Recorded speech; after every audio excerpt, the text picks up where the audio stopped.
உலகம் என்பதே அம்மை அப்பன்தான், அம்மை அப்பன்தான் உலகம் என்கிற பேருண்மையை விநாயகப் பெருமான் உலகிற்கு நேரில் உணர்த்திய புனிதமான தலம்தான் திருவல்லம்.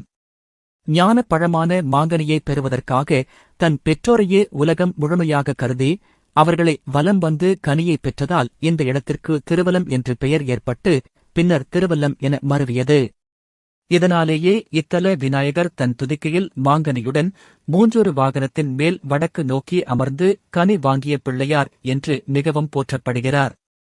வேலூர் மாவட்டத்தில் ராணிப்பேட்டை வழியாகச் செல்லும் வழியில் காட்பாடி இரயில் நிலையத்திற்கு அருகில் அமைந்துள்ள ஒரு உன்னதமான தலம்தான் இந்த ஸ்ரீ வில்வநாதேஸ்வரர் திருக்கோவில். சுமார் 1000 முதல் 2000 ஆண்டுகள் பழமையான இந்த ஆலயம் 5 ஏக்கர் பரப்பளவில் 7 நிலைகளைக் கொண்ட பிரம்மாண்டமான ராஜகோபுரத்துடன் கம்பீரமாக காட்சியளிக்கிறது. இத்தல இறைவனான சிவபெருமான் வில்வநாதேஸ்வரர் என்றும் இறைவி வல்லாம்பிகை என்றும் அழைக்கப்படுகிறார்கள். இக்கோவிலின் தலவிருட்சமாக வில்வ மரமும் தீர்த்தமாக நீவா நதியும் கௌரி தீர்த்தமும் விளங்குகின்றன. வழக்கமாக சிவன் கோவில்களில் நந்தி பகவான் சிவபெருமானை நோக்கித்தான் பார்த்திருப்பார். ஆனால் இந்த திருவல்லம் திருத்தலத்தில் நந்தி பகவான் சிவனை நோக்காமல் வாசலை நோக்கி திரும்பி அமர்ந்துள்ளார். இதன் பின்னணியில் ஒரு சுவாரஸ்யமான ஆன்மீக வரலாறு ஒளிந்துள்ளது.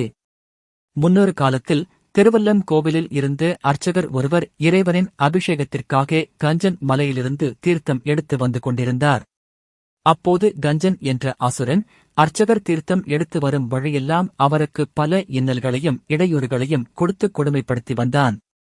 தன் அர்ச்சகரின் துயரம் தாங்காத சிவபெருமான் அவதிப்படும் அர்ச்சகரின் பிரார்த்தனைக்கு செவிசாய்த்து அந்த அசுரனை அடக்குமாறு தனது வாகனமான நந்தி பகவானுக்கு கட்டளையிட்டார். சிவபெருமானின் கட்டளையை ஏற்ற நந்தி பகவான் உடனடியாக விரைந்து சென்று அந்த கஞ்சன் என்ற அசுரனை துண்டு துண்டாக கிழித்து எறிந்தார். ஆனால் அந்த அசுரன் ஈசனிடம் சாகாவரம் பெற்றிருந்ததால் நந்தியின் பிடியில் இருந்து தப்பித்து மீண்டும் மீண்டும் வர முயற்சி செய்தான்.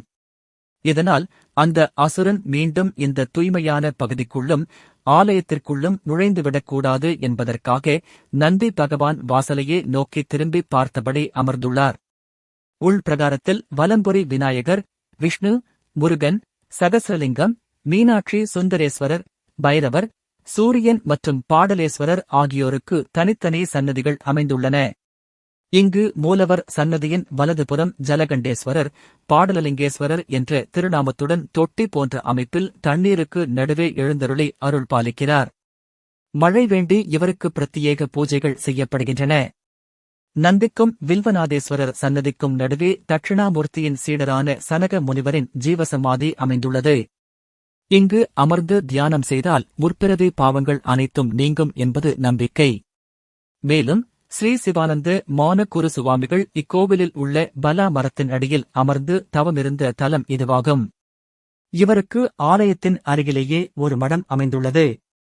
கஞ்சன் மலையில் உள்ள சுயமாக தோன்றிய சுயம்பு லிங்கங்களுக்கு ஒவ்வொரு பௌர்ணமி நாளிலும் சிறப்பு பூஜைகள் மிக விமரிசையாக நடத்தப்பட்டு வருகின்றன.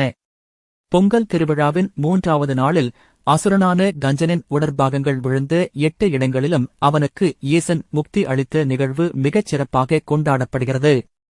ஈசனுக்கு வில்வ இலைகளே பிரசாதமாக வழங்கப்படுவதால் இதனை உட்கொள்ளும் பக்தர்களுக்கு தோல் நோய்கள் மற்றும் மந்தத்தன்மை நீங்கி புத்திர பாக்கியமும் சிறந்த ஞானமும் கிட்டும் என்பது ஐதீகம். இந்த ஆன்மீக தகவல் உங்களுக்கு பிடித்திருக்கும் என்று நம்புகிறேன். இந்த வீடியோ உங்களுக்கு பயனுள்ளதாக இருந்தால் லைக் மற்றும் ஷேர் செய்யுங்கள். இதேபோன்ற மறைக்கப்பட்ட வரலாற்று அதிசயங்களையும் ஆன்மீக ரகசியங்களையும் எளிமையாக தெரிந்து கொள்ள நமது டைப்போபீடியா சேனலை சப்ஸ்கிரைப் செய்ய மறக்காதீர்கள். Small tips, big impact. ஓம் நமசிவாய.